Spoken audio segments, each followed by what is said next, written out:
Assalamualaikum warahmatullahi wabarakatuh. Perkenalkan, nama saya Rifki Abrananda dengan NIM F1G22 11063. Di sini saya akan melakukan praktikum fisika yang dimana materinya yaitu yang saya ambil yaitu kesetimbangan benda tegar. Kesetimbangan benda tegar adalah kondisi di mana momentum benda tegar sama dengan nol. Artinya, jika awal benda tegar tersebut diam, maka ia akan tetap diam. Namun jika awal benda tegar tersebut bergerak dengan kecepatan konstan, maka ia akan tetap bergerak dengan kecepatan konstan. Sedangkan benda tegar sendiri adalah benda yang bentuknya geometrinya akan selalu tetap sekalipun dikenakan gaya. Jika sekalipun dia bergerak translasi atau rotasi, bentuk tidak akan berubah. Contohnya meja, kursi, bola, dan lain-lain. Perlu diperhatikan bahwa momentum terbagi menjadi dua, yakni momentum linear dan momentum angular. Pertama-tama kita meninjau momentum linear P sama dengan 0. Linear dan impuls dihubungkan oleh persamaan sigma F dikali delta T sama dengan delta P. Dapat juga ditulis menjadi sigma F sama dengan delta P per delta T. Karena P konstan, maka akibatnya delta P sama dengan 0, sehingga sigma F sama dengan 0.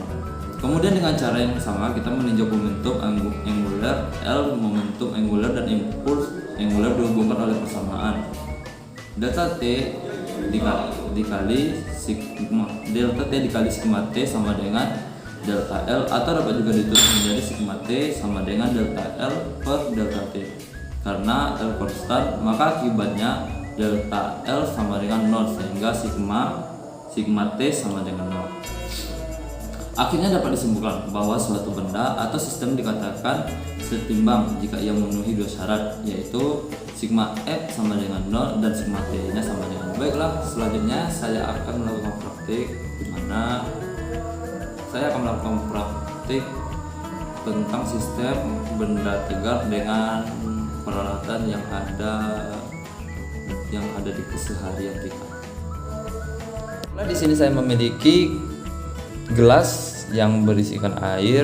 Selanjutnya ada 2 buah garpu dan satu tusuk gigi. Di sini saya akan mempraktikkan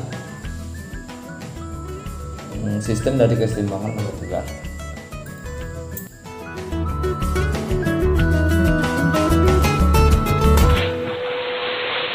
这一次我真的睡着了。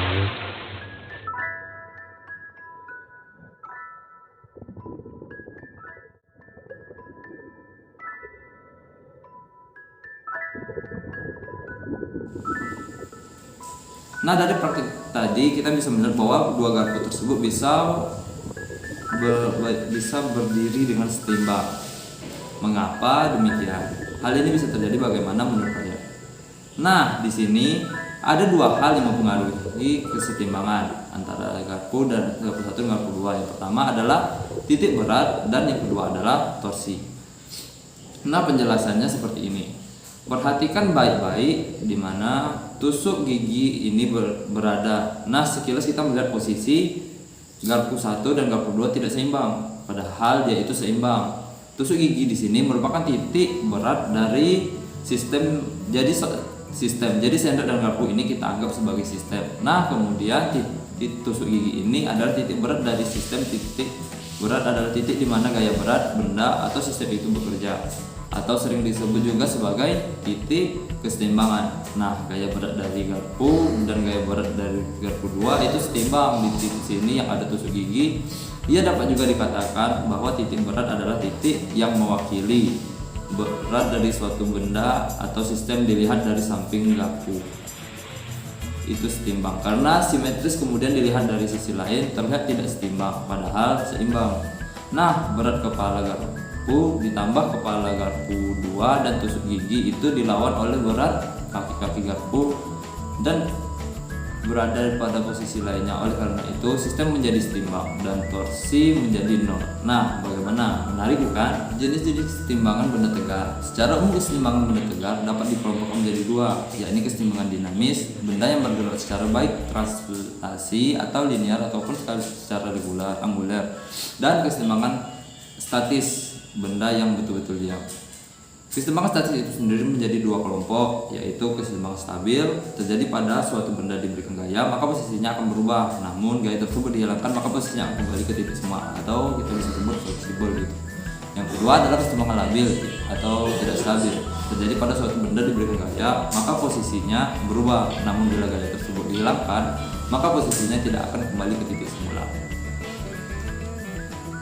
Baiklah, yang contoh praktik tadi itu kita bisa sebut itu diberikan menjadi kesetimbangan labil, karena sudah kita lihat kan bahwa garpu tersebut bisa berdiri di antara tusuk gigi, yang dimana benda jika kita berikan gaya maka posisinya akan berubah. Baik, sekian dari saya. Maaf jika ada kata-kata yang salah. Assalamualaikum warahmatullahi wabarakatuh.